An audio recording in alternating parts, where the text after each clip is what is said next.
أعوذ بالله من الشيطان الرجيم. بسم الله الرحمن الرحيم. ليس البر أن تولوا وجوهكم قبل المشرق والمغرب ولكن البر من آمن بالله واليوم الآخر والملائكة والكتاب والنبيين وآتى المال على حبه ذوي القربى واليتامى والمساكين وابن السبيل والسائلين وفي الرقاب وأقام الصلاة وآتى الزكاة والموفون بعهدهم إذا عاهدوا والصابرين في البأساء والضراء وحين البأس أولئك الذين صدقوا وأولئك هم المتقون. كل نفس ذائقة الموت وإنما توفون أجوركم يوم القيامة فمن زحزح عن النار وأدخل الجنة فقد فاز. فمن زحزح عن النار وأدخل الجنة فقد فاز وما الحياة الدنيا إلا متاع الغرور. صدق الله العظيم. بسم الله الرحمن الرحيم. الحمد لله نحمده ونستعينه ونستغفره ونؤمن به ونتوكل عليه ونعوذ بالله من شرور أنفسنا ومن سيئات أعمالنا. من يهده الله فلا مضل له ومن يضلله فلا هادي له ونشهد أن لا إله إلا الله وحده لا شريك له ونشهد أن سيدنا ونبينا وحبيبنا ومولانا محمدا عبده ورسوله صلى الله تعالى عليه وعلى آله وأصحابه وأزواجه وذرياته وجميع أهل بيته وبارك وسلم تسليما كثيرا أما بعد فأعوذ بالله من الشيطان الرجيم. بسم الله الرحمن الرحيم. رب اشرح لي صدري ويسر لي أمري واحلل عقدة من لساني يفقه قولي. صدق الله العظيم. اللهم إني أسألك بأنك أنت الله لا إله إلا أنت الأحد الصمد الذي لم يلد ولم يولد ولم يكن له كفوا أحد. بزرگان محترم، عزیزان ملت، برادران عزیز اور میری ماؤں اور بہنوں، آج مجھے آپ سے ایک ایسے وقت میں خطاب کرنے کا اور مخاطب ہونے کا موقع پڑ رہا ہے جس وقت ساری دنیا ایک عجیب و غریب وبائی مرض کا شکار ہے. یہ وہ وبائی مرض ہے جس سے دنیا کا کوئی ملک نہیں بچ سکا. ڈاکٹروں اور امراض کے ماہرین نے اس وبا پر قابو پانے کے لیے جو احتیاطی تدبیریں بتائی ہیں ان میں سب سے اہم اور سب سے زیادہ زور جس بات پر دیا گیا ہے وہ جسمانی دوری یعنی سوشل ڈسٹینس بنائے رکھنے اور اس کی پابندی کرنے پر زور دیا گیا ہے۔ لہذا میں بلا تفریق مذہب و ملت پورے ملک کے اور جہاں جہاں تک میری آواز پہنچے میں لوگوں سے درخواست کرتا ہوں اور یہ پیغام دینا چاہتا ہوں لوگوں کو کہ وہ ان تمام پابندیوں پر یعنی سوشل ڈسٹینس اور جسمانی دوری بنائے رکھنا اور آپس میں اکٹھا نہ ہونا، اس پر پوری طاقت سے اور پوری قوت سے عمل کریں اور اس کے پابند رہیں۔ اس سے آپ خود بھی اس بیماری سے محفوظ رہیں گے اور اپنے گھر والوں کو بھی اس سے محفوظ رکھ سکیں گے، اور پوری انسانیت کو اور پورے دنیا کے انسانوں کو اس سے محفوظ رکھا جا سکے گا۔ ان سب کی صحت کے لیے جو کہ اس بیماری میں مبتلا ہیں دعا بھی کریں، اور ہم بھی دعا کرتے ہیں اللہ سبحانہ و تعالیٰ سے کہ اللہ تعالیٰ پوری انسانیت کو اس وبا سے جلد از جلد حفاظت فرما دے۔ ہمارے ملک نے بھی اس سلسلے میں بہت سی ہدایات اور احکامات دیے ہیں، اور اس کا پورا خیال رکھیں۔ ایک اچھے شہری ہونے کا ثبوت دیں، انتظامیہ، ایڈمنسٹریشن، پولیس اور میڈیکل ٹیم کے ساتھ بھرپور تعاون کریں، دوسروں کو بھی تعاون کرنے اور کوآپریٹ کرنے کی تلقین کریں۔ افواہوں سے بچیں، نہ خود ان پر یقین کریں نہ ان افواہوں کو پھیلانے والوں کا حصہ بنیں۔ ضرورت مندوں کا خیال رکھیں، اس بات کو یقینی بنائیں کہ کوئی بھوکا نہ سونے پائے۔ ہر قسم کی مدد محتاجوں، ضرورت مندوں، اعزاء و اقربا اور بلا کسی تفریق مذہب و ملت جو بھی محتاج ہو، جو ضرورت مند ہو، اس تک اس کی ضرورت کا سامان پہنچانے کی کوشش کریں جتنا کہ آپ کے اختیار میں ہو۔ اپنی پوری صلاحیت کا استعمال کرتے ہوئے اس وبا سے انسانیت کو بچائیں۔ رمضان المبارک کا مہینہ آ رہا ہے، ہم اس کا استقبال کرتے ہیں اور اس طرف توجہ دلانا چاہتے ہیں۔ یہ مبارک مہینہ، اس کی مبارک ساعتیں اللہ تعالیٰ کی یاد میں، ذکر و اذکار میں، تلاوت میں، استغفار میں اور خاص طور پر دعا میں مشغول رہنے کی کوشش کریں، اس طرح وقت گزاریں۔ اللہ سبحانہ و تعالیٰ جلد از جلد اس بیماری کو پورے عالم سے اٹھا لیں۔ موجودہ حالات میں 5 وقتہ نمازیں اور تراویح کا اہتمام اپنے اپنے گھروں میں ہی کریں، اور مجمع بڑا نہیں ہو پائے، صرف گھر کے جو چند افراد ہیں وہی آپس میں مل کر نمازوں کا اہتمام کریں۔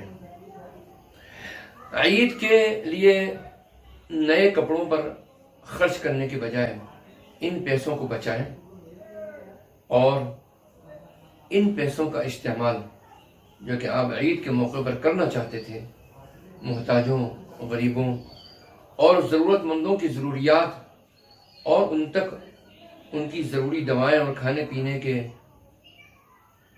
انتظامات کرنے پر اس رقم کو خرچ کریں۔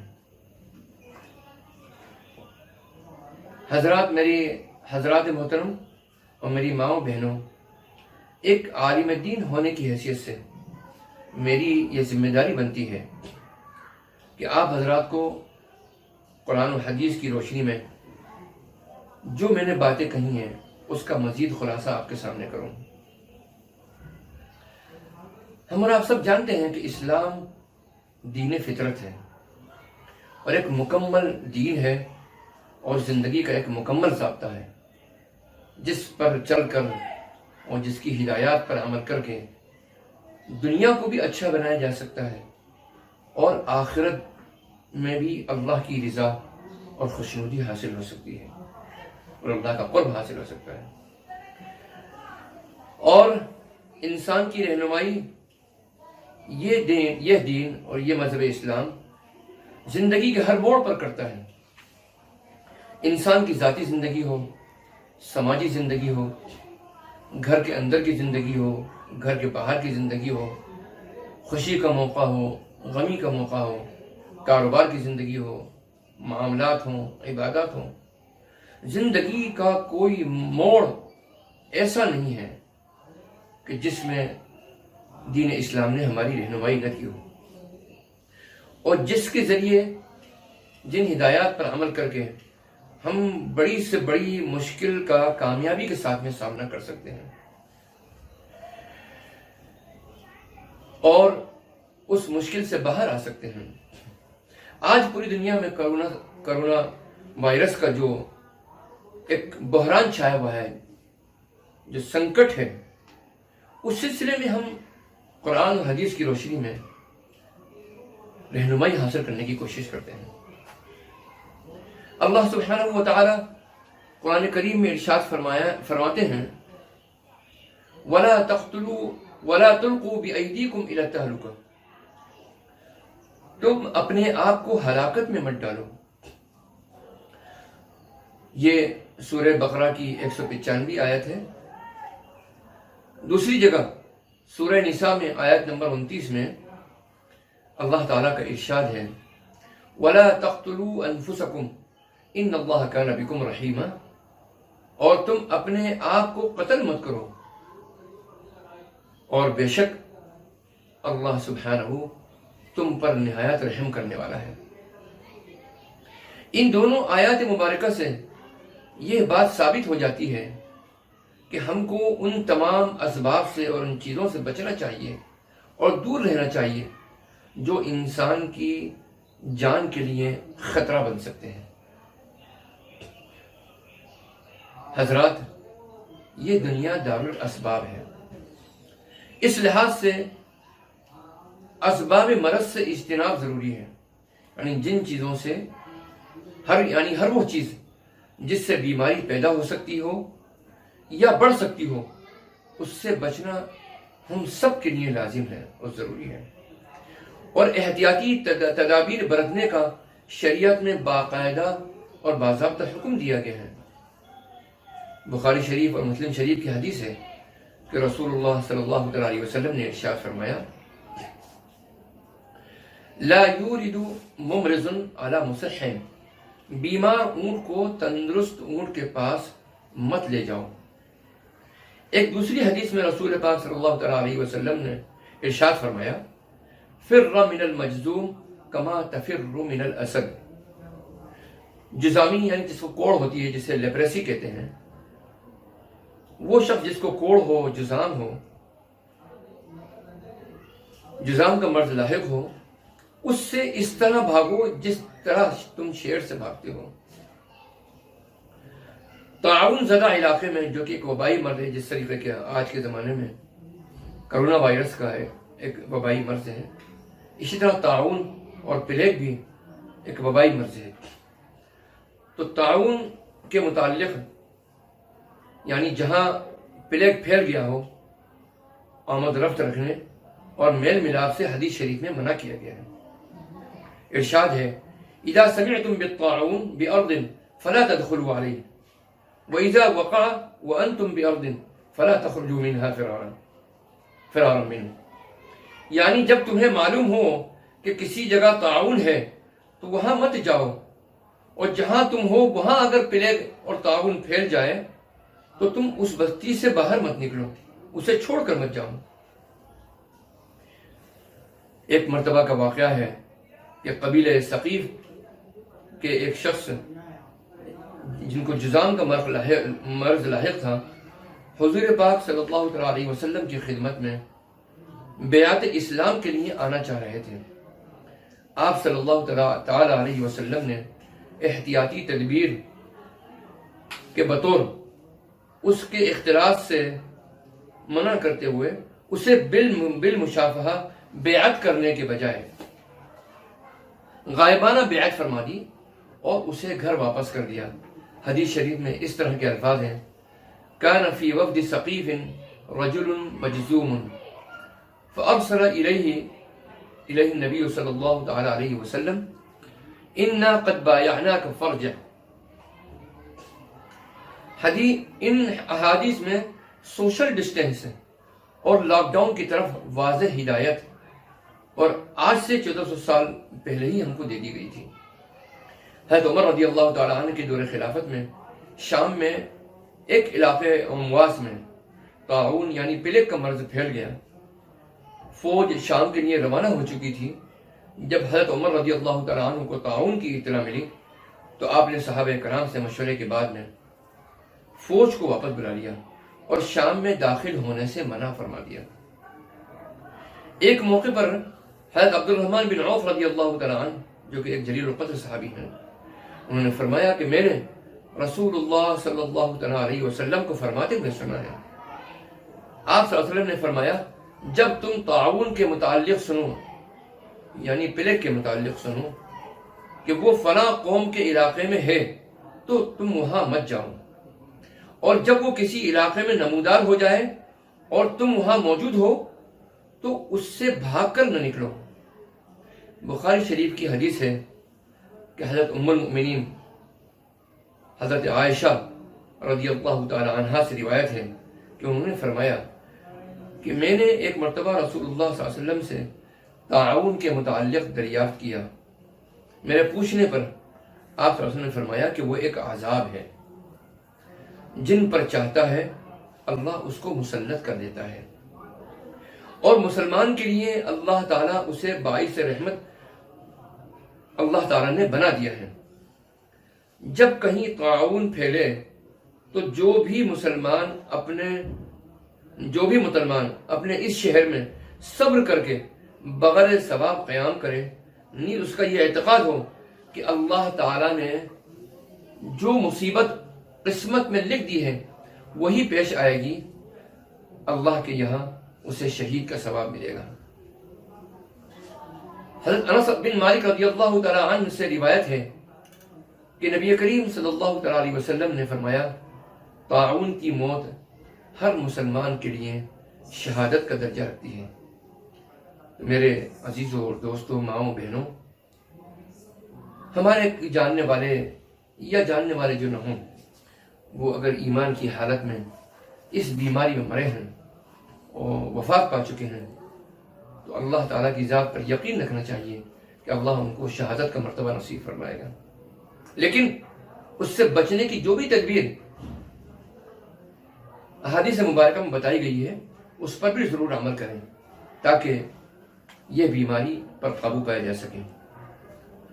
اب میں آپ حضرات کی توجہ سورہ آل عمران کی آیت نمبر 185 کی طرف دلانا چاہتا ہوں، جس سے پتہ چلتا ہے کہ دنیا کی حقیقت کیا ہے۔ آج ساری دنیا کے پیچھے بھاگ رہی ہے کہ کس قدر دنیا کو حاصل کر لیا جائے اور جمع کر لیا جائے، جبکہ انسان کی حقیقت کیا ہے؟ اس کو تو ایک نہ ایک دن مرنا ہے، اس کے ساتھ کچھ نہیں جائے گا، وہ اکیلا ہی اس دنیا سے جائے گا۔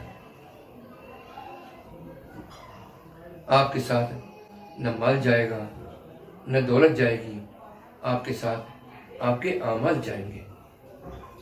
دنیا میں جو کمائیں گے وہ دنیا ہی میں رہ جائے گا، آپ کو جو بدلہ ملے گا وہ آپ کے نیک اعمال کا ملے گا۔ اللہ سبحانہ و تعالی ارشاد فرماتے ہیں، کل نفس ذائقۃ الموت وانما توفون اجورکم یوم القیامہ۔ ہر ذی نفس کو موت کا مزہ چکھنا ہے اور تم کو تمہارے اعمال کا پورا بدلہ تو قیامت کے ہی دن دیا جائے گا۔ فمن زحزح عن النار وادخل الجنۃ فقد فاز۔ تو جو کوئی جہنم سے بچا لیا گیا اور جنت میں داخل کر دیا گیا وہ تو کامیاب ہو گیا۔ وما الحیات الدنیا الا متاع الغرور۔ اور یہ دنیا کی زندگی تو اس کے سوا کچھ نہیں کہ صرف دھوکے کا سامان ہے۔ آج کرونا وائرس سے پوری دنیا پریشان ہے۔ اس وبائی مرض کے سامنے آنے کے بعد مجھ کو پوری دنیا کے سامنے خاص طور پر 3 کرائسس نظر آتے ہیں۔ ابھی تک نمبر 1 کرائسس نمبر 1، ابھی تک اس کی علاج دوا کی شکل میں سامنے نہیں آ سکا ہے۔ ہاں البتہ اس کی تحقیق اور ریسرچ جاری ہے۔ جب بھی اس کی دوا اور ویکسین آ جائے گی تو اس سے لوگوں کو فائدہ پہنچے گا، لیکن آج کی تاریخ میں نہیں۔ البتہ احتیاطی تدابیر ضرور ہیں جن کا ہم نے پہلے بھی ذکر کیا اور آگے بھی ذکر کرنے والے ہیں۔ دوسرا کرائسس، اس ماحول میں افواہوں اور پروپیگنڈے کا بازار گرم ہے۔ اور تیسرا جو کرائسس ہے وہ یہ ہے کہ غریبوں کے کھانے پینے کی اشیاء کی قلت ہے، ان کی دواؤں کی ضرورتیں نہیں پوری ہو رہی ہیں، لوگ پریشان ہیں۔ ایک بہت بڑا کرائسس یہ بھی ہے۔ اب میں تینوں پر آپ کو تھوڑا تفصیل سے آپ کے سامنے روشنی ڈالنا چاہوں گا۔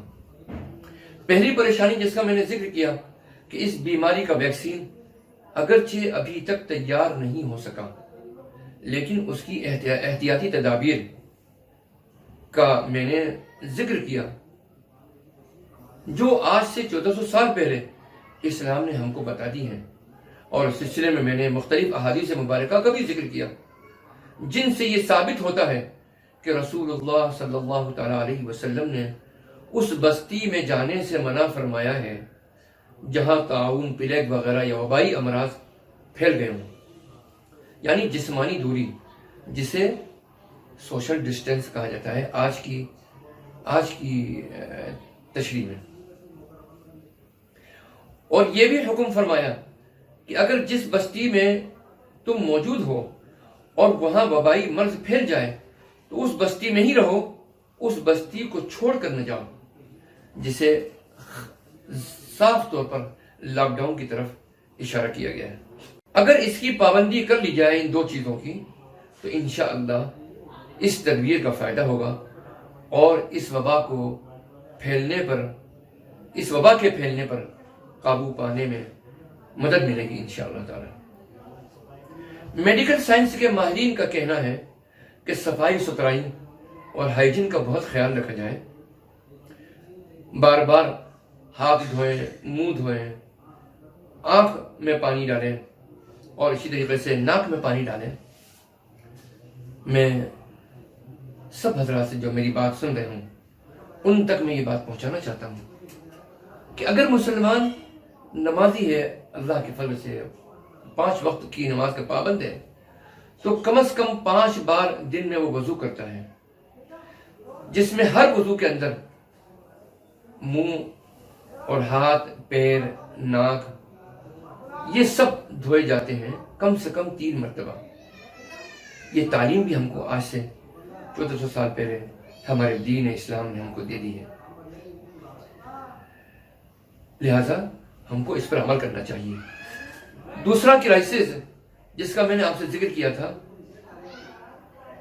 کہ اس ماحول میں ریومرز اور افواہوں اور غلط پروپیگنڈے کا بازار گرم ہے جو ایک دوسرے کے خلاف پھیلایا جا رہا ہے۔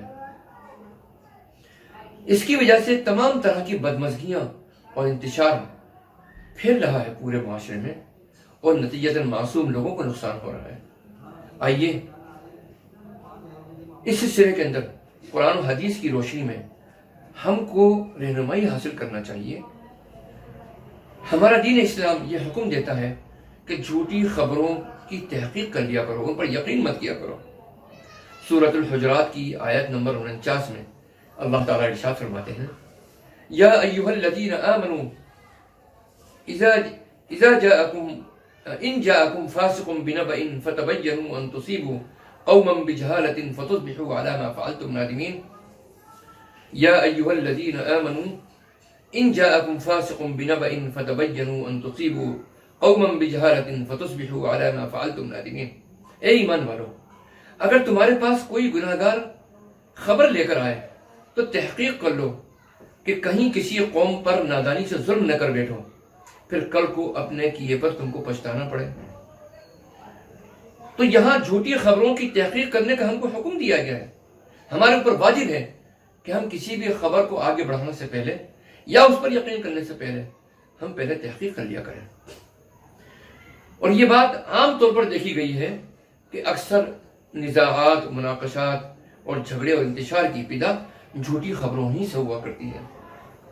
اور ہمارے معاشرے میں کس قدر انتشار پھیلا ہوا ہے وہ انہی جھوٹی خبروں کے اوپر ہی پھیلا ہوا ہے، جو کہ میں تو سمجھتا ہوں پھیلائی جاتی ہیں معاشرے میں انتشار پیدا کرنے کے لیے۔ ہم سب کو اس سے بچنا چاہیے۔ اسی لیے اختلاف اور تفریق کے اس سرچشمے کو بند کرنے کی ہم کو تعلیم آج سے 1400 سال پہلے دے دی گئی ہے۔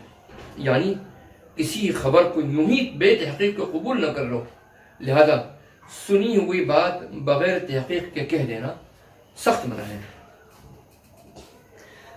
آئیے اس سلسلے میں حدیث مبارکہ کی روشنی میں بھی ذرا جاننے کی کوشش کرتے ہیں۔ حضرت حفص بن عاصم رضی اللہ تعالی عنہ سے روایت ہے کہ رسول پاک صلی اللہ تعالی علیہ وسلم نے فرمایا کہ کافی ہے آدمی کو جھوٹا ہونے کے لیے یہ بات کہ جو سنے اس کو آگے بیان کر دیں۔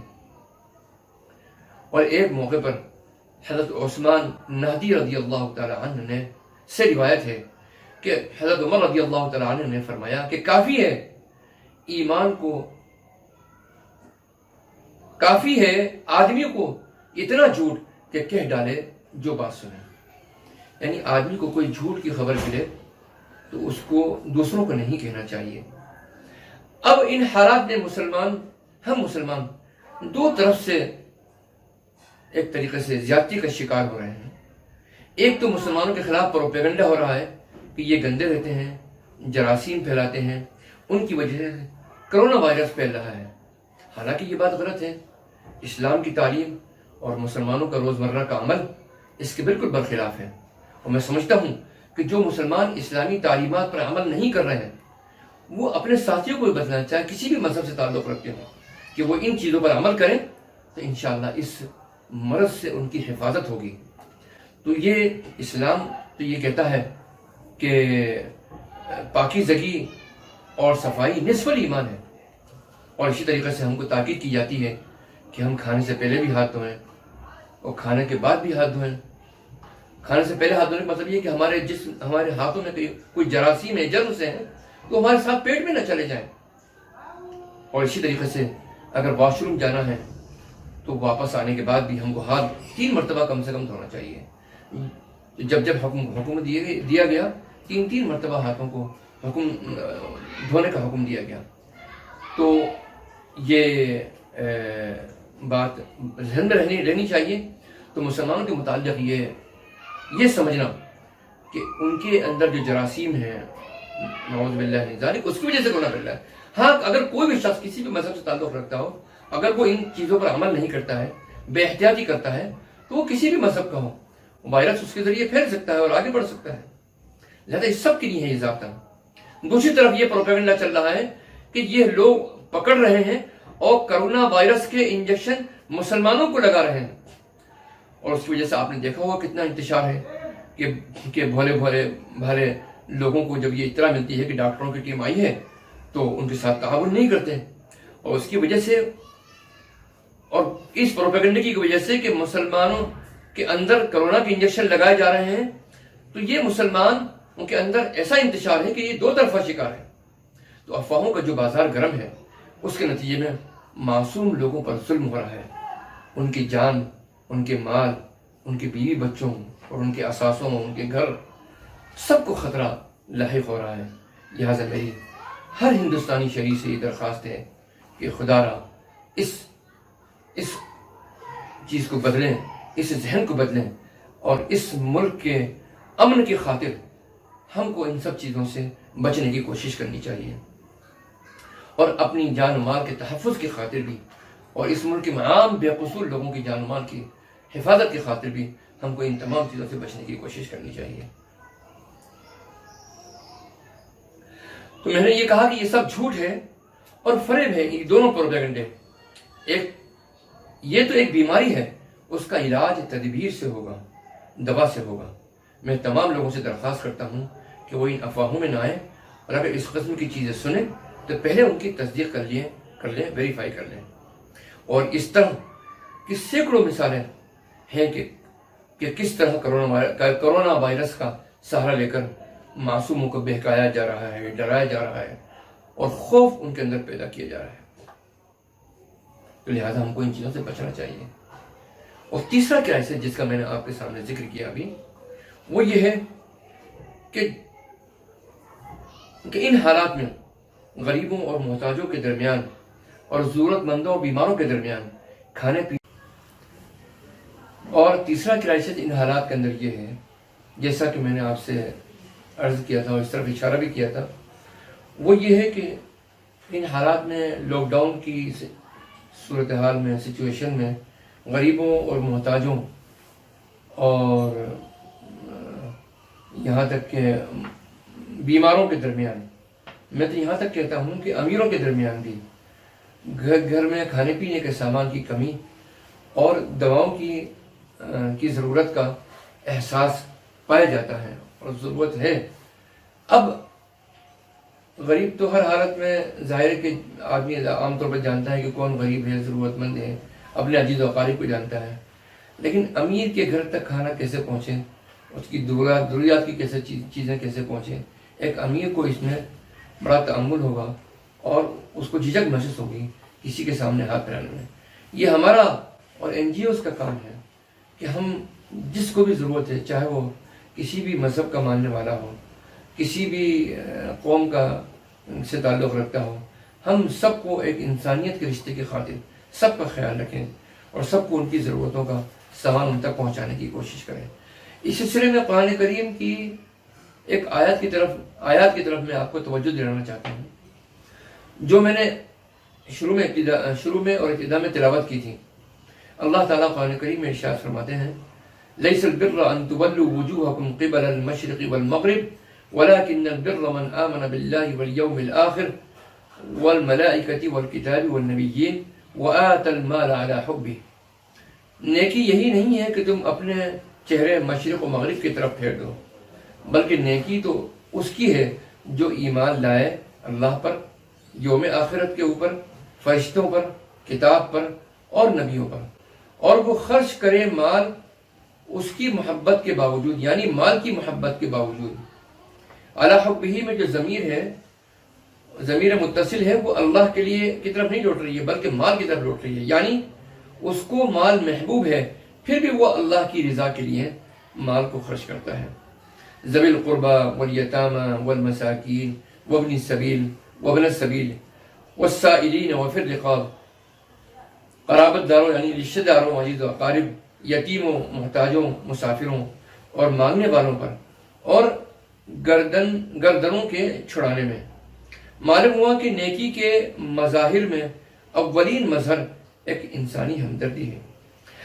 اگر یہ نہیں ہے تو نیکی کا وجود نہیں ہے۔ عبادت کے انبار لگے ہیں مگر دل میں شقاوت ہو، انسان کو حاجت میں دیکھ کر بھی دل نرم نہ پڑے، کسی کو تکلیف میں دیکھ کر اپنی تجوری کی طرف ہاتھ نہ بڑھے حالانکہ تجوری کے اندر مال موجود ہو، تو یہ طرز عمل دین کی روح کے بالکل خلاف ہے اور منافی ہے۔ وَأَقَامَ الصَّلَاةَ وَآتَى الزَّكَاةَ، اور قائم کرے نماز اور ادا کرے زکوٰۃ۔ حکمت دین ملاحظہ کیجئے کہ نماز اور زکوٰۃ کا ذکر ایمان اور انسانی ہمدردی کے بعد آیا ہے، اس لیے کہ روح دین ایمان ہے اور نیکی کے مظاہر میں سے مظہر اول انسانی ہمدردی ہے۔ اور یہ بھی نوٹ کیجئے کہ یہاں زکوٰۃ کا علیحدہ سے ذکر کیا گیا، یہ اس طرف اشارہ ہے جبکہ اس سے قبل ایتائے مال کا ذکر ہو چکا ہے۔ یعنی اگر کچھ لوگوں نے یہ سمجھا کہ بس ہم نے اپنے مال میں سے زکوٰۃ نکال دی تو ہمارا حق پورا ہو گیا، تو یہ ان کی خام خیالی ہے، یہ ان کی کج فہمی ہے۔ مال میں زکوٰۃ کے سوا بھی حق ہے، اور آپ صلی اللہ علیہ وسلم نے یہی مذکورہ بارہ آیت پڑھی، والموفون بعہدہم اذا عاہدوا، اور جو پورا کرنے والے ہیں اپنے عہد کو جب کوئی عہد کر لیں، والصابرین فی البأساء والضراء وحین البأس، اور خاص طور پر صبر کرنے والے فقر و فاقہ میں، تکالیف میں اور جنگ کی حالت میں، اولئک الذین صدقوا، یہ ہیں وہ لوگ جو سچے ہیں۔ راست بازی اور نیکوکاری کا دعویٰ تو بہت سو کو ہے، لیکن وہ لوگ جو اپنے دعوے میں سچے ہیں، وَأُولَئِكَ هُمُ الْمُتَّقُونَ، یہی لوگ حقیقت میں متقی ہیں اور پرہیزگار ہیں۔ اب میں نے جیسا کہ آپ سے عرض کیا کہ ہمیں جو بھی احتیاطی تدابیر ہیں اور معاشرے میں جو بھی نیک کام اس کرائسس کو کامیابی کے ساتھ میں فیس کرنے کے لیے کیے جا رہے ہیں، ان کے ساتھ میں ہم کو تعاون کرنا اور کوآپریٹ کرنا بھی ضروری ہے۔ اور اس طرف اشارہ قرآن کریم کی اس آیت سے بھی ملتا ہے کہ وَتَعَاوَنُوا عَلَى الْبِرِّ وَالتَّقْوَى وَلَا تَعَاوَنُوا عَلَى الْإِثْمِ وَالْعُدْوَانِ، آپ نیکی اور تقوی اور پرہیزگاری کے کام میں تعاون کریں اور گناہ اور دشمنی کے کام میں تعاون نہ کریں۔ اور ایک آیت میں اللہ تعالیٰ ارشاد فرماتے ہیں وَيَا قَوْمِ اسْتَغْفِرُوا رَبَّكُمْ ثُمَّ تُوبُوا إِلَيْهِ يُرْسِلِ السَّمَاءَ عَلَيْكُمْ مِدْرَارًا وَيَزِدْكُمْ قُوَّةً إِلَىٰ قُوَّتِكُمْ۔ اور یہ بھی نصیحت کی گئی کہ ان حالات میں تم اپنا تعلق اللہ سے بڑھاؤ، اللہ کی طرف لوٹو، اللہ سے لو لگاؤ، ذکر فکر اور استغفار اور التجا کر کے دعاؤں کے ذریعے۔ وَيَا قَوْمِ اسْتَغْفِرُوا رَبَّكُمْ، اللہ سے اپنے گناہوں سے معافی مانگو اپنے رب سے، اور اس سے توبہ کرو۔ جب تمہاری توبہ قبول ہو جائے گی تو اللہ تعالیٰ کی طرف سے انشاءاللہ رحمتوں کی بارش ہوگی، اور تمہارے اندر وہ واپس توانائی اور قوت میں تمہارے اضافہ کرے گا انشاءاللہ تعالیٰ۔ اور اللہ تعالیٰ کا ایک اور وعدہ ہے فَاللَّهُ خَيْرٌ حَافِظٌ وَهُوَ أَرْحَمُ الرَّاحِمِينَ، اور اللہ ہی بہترین حفاظت کرنے والا ہے اور رحم کرنے والا ہے۔ تو میرے عزیزوں اور دوستوں اور ماؤں بہنوں، میں نے جن چیزوں کی طرف اشارہ کیا، ماہ رمضان مبارک میں خاص طور پر اس بات کا خیال رکھنا چاہیے کہ میں نے جو تمام چیزیں آپ کو بتلائی ہیں، اس کے ساتھ ساتھ اس ماہ مبارک میں آپ مساجد اور تمام تعلیمی ادارے لاک ڈاؤن کی وجہ سے بند ہیں، اور یہ بات مسلمانوں کو ہدایت کی گئی ہے کہ فرض نمازوں بھی گھروں ہی کے اندر پڑھیں، لہذا تراویح بھی گھروں ہی کے اندر پڑھنی چاہیے۔ اور اس بات کا خیال رکھیں کہ ان حالات میں چند معمولات ایسے ہیں جن کی پابندی ہم کو سب کو کرنی چاہیے۔ فرض نماز جیسے کہ گھر میں پڑھنا ہے، تراویح کا اہتمام بھی ہم کو گھر میں ہی کرنا ہے، اور اسی کے ساتھ ساتھ اس سے پہلے میں نے عرض کیا تھا کہ حضرت انس رضی اللہ تعالیٰ عنہ کی دعا بڑی مؤثر ہے، اگر اس دعا کا اہتمام کیا جائے گا تو اللہ تعالیٰ اپنی نصرت اور فتح کے دروازوں کو کھول دے گا انشاءاللہ تعالیٰ۔ تیسری طرف چوتھی طرف میں اشارہ کرنا چاہتا ہوں آپ سب حضرات کو کہ منزل کا صبح شام فجر کی نماز کے بعد اور مسجد کی اور مغرب کی نماز کے بعد اہتمام کریں۔ حضرت شاہ ولی اللہ صاحب رحمۃ اللہ علیہ ارشاد فرماتے ہیں ان منتخب آیات کے لیے جو کہ منزل کے اندر موجود ہیں کہ یہ آیات تمام طرح کی پریشانیاں، سحر اور شیاطین کی شرور سے اور دشمنوں کی شرور سے اور اسی طریقے سے وبائی امراض سے بھی انشاءاللہ تعالی پناہ حاصل ہوگی۔ یہ آیات تلقین فرمائیں حضرت شاہ ولی اللہ صاحب رحمۃ اللہ علیہ کو ان کے والد ماجد اور پیر و مرشد حضرت شاہ عبد الرحیم صاحب رحمۃ اللہ علیہ نے، تو ان آیات کا بھی اہتمام کریں۔ اور ایک میں یہ عرض کرنا چاہتا ہوں کہ ختم مجددیہ کا ان حالات میں ضرور اہتمام کرنا چاہیے، جو حضرت مجدد الفسانی رحمۃ اللہ علیہ جو سلسلہ نقشبندیہ کے بہت بڑے بزرگ گزرے ہیں، اور پورے ہندوستان کے مسلمانوں پر ان کے جو احسانات ہیں ان احسانات کا بدلہ ہم نہیں چکا سکتے۔ تو یہ ختم مجددیہ جو ختم شریف ہے وہ بھی ہمارے دادا حضرت جی رحمۃ اللہ علیہ شاہ ہدایت علی صاحب رحمۃ اللہ علیہ اپنی کتاب معیار السلوک میں ارشاد فرماتے ہیں کہ یہ ختم شریف بھی ہر درد را و ہر مرض را شفا کا مصداق ہے۔ یہ ختم شریف حضرت امام ربانی غوث السمدانی قطب ربانی مجدد الفسانی رحمۃ اللہ علیہ کا ہے۔ جس کام میں کامیابی کی نا امیدی ہو چکی ہو اس کے پڑھنے سے کامیابی ہوتی ہے، خصوصاً کوئی آفت ناگہانی، ہیضہ وغیرہ یا طاعون آسمانی نازل ہو چکے ہوں، جیسے اس وقت کرونا وائرس کی وبا پھیلی ہوئی ہے، تو اس کے دفع ہونے اور آفات ارضی و سماوی سے بچنے کے لیے اس کی تاثیر نہایت قوی ثابت ہوئی ہے۔ اور کیوں نہ ہو کہ کلمہ لا الہ الا اللہ کی کلمہ لا حول کی تعریف حدیث شریف میں بہت کچھ آئی ہے، اور اس کو ہر فرد تنہا پڑھ سکتا ہے، اور ترکیب اس طریقے سے ہے کہ پہلے درود شریف پڑھیں 100 مرتبہ، اور اس کے بعد لا حول ولا قوت الا باللہ 500 مرتبہ، العلی العظیم نہیں ملانا ہے، صرف لا حول ولا قوت الا باللہ اسی طرح تجویز فرمایا آپ نے، اور پھر 100 مرتبہ واپس درود شریف۔ میں پھر دوبارہ اس کی ترکیب عرض کرتا ہوں کہ دن میں کسی بھی وقت آپ پڑھ لیا کریں، اس کا کوئی وقت مقرر نہیں ہے، لیکن یکسوئی سے باوضو اور قبلہ رخ ہو کر پڑھیں، اور اس کے بعد دعا کریں۔ اللہ ضرور انشاءاللہ دعا قبول فرمائے گا، اور جس مقصد سے یہ پڑھیں گے اللہ اس مقصد میں کامیابی عطا فرمائے گا۔ تو میں پھر دوبارہ عرض کرتا ہوں کہ ختم مجددیہ کا طریقہ یہ ہے کہ پہلے 100 مرتبہ درود شریف، اور اس کے بعد میں 500 مرتبہ لا حول ولا قوت الا باللہ، اور آخر میں پھر 100 مرتبہ درود شریف، یہ پڑھ کر اور ایثار ثواب کر کے، اور پھر دعا کریں اپنے حق میں اور پوری امت کے حق میں۔ اسی طریقے سے میں نے یہ بات بھی عرض کرنا چاہتا ہوں کہ سورہ یاسین شریف بھی بڑی مجرب ہے، صبح شام اس کا ورد کرنا چاہیے۔ حدیث شریف کے مطابق یہ دافع بلایا بھی ہے اور قاضی حاجات بھی ہے، یعنی جو شخص صبح اس کو پڑھ لے گا تو شام تک اللہ اس کی حفاظت فرمائے گا، اور شام تک اللہ اس کی ضروریات کو بھی پورا فرمائے گا، اور جو شام کو پڑھ لے تو اللہ صبح تک اس کی حفاظت فرمائے گا اور اس کی حاجتوں کو پورا فرمائے گا۔ یہ چند چیزیں میں نے آپ سے عرض کی ہیں، تو آپ اس کا اہتمام رکھیں۔ باقی چند وظائف اور ہیں، میں آنے والے چند دنوں میں مجموعی اعتبار سے اس کے لیے ایک الگ آپ کے لیے پروگرام بنا کر اور آپ تک بھیجنے کی کوشش کروں گا۔ اللہ تعالی ہمیں اور آپ کو اور پوری امت کو اپنے حفظ امان میں رکھے، اس ملک کو اپنے حفظ امان میں رکھے، پوری دنیا کو اللہ اپنے حفظ امان میں رکھے، اور اللہ تعالی ہم سے راضی ہو جائے۔ اللہ تعالی ہماری پوری امت کی مغفرت فرما دے۔ ربنا تقبل منا انك انت السميع العليم وتب علينا يا مولانا انك انت التواب الرحيم۔ ربنا هب لنا من ازواجنا وذرياتنا قرة اعين واجعلنا للمتقين اماما۔ رب اجعلني مقيم الصلاة ومن ذريتي ربنا وتقبل دعاء۔ ربنا اغفر لي ولوالدي وللمؤمنين يوم يقوم الحساب۔ رب اجعلني مقيم الصلاة ومن ذريتي ربنا وتقبل دعاء۔ ربنا اغفر لي ولوالدي وللمؤمنين يوم يقوم الحساب۔ اللهم إنا نسألك من كل ما سألك منه نبيك وحبيبك محمد صلى الله عليه وسلم،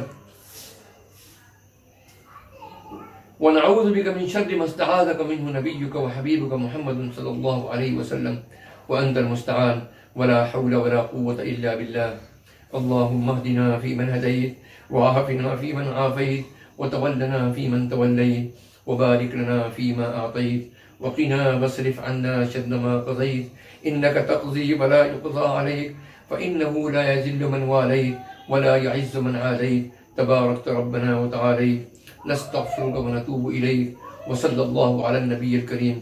اللهم اغفر لنا ولأولادنا ولوالدينا ولأقاربنا ولأهلنا ولجميع المؤمنين والمؤمنات والمسلمين والمسلمات الأحياء منهم والأموات، إنك سميع قريب مجيب الدعوات يا رب العالمين۔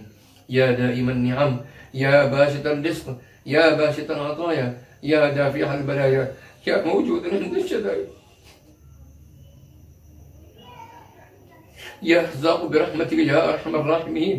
ربنا اهدنا الصراط المستقيم، اهدنا الصراط المستقيم، يا شافي الأمراض، يا شافي الأمراض اشفي مرضانا، يا شافي الأمراض اشفي مرضانا۔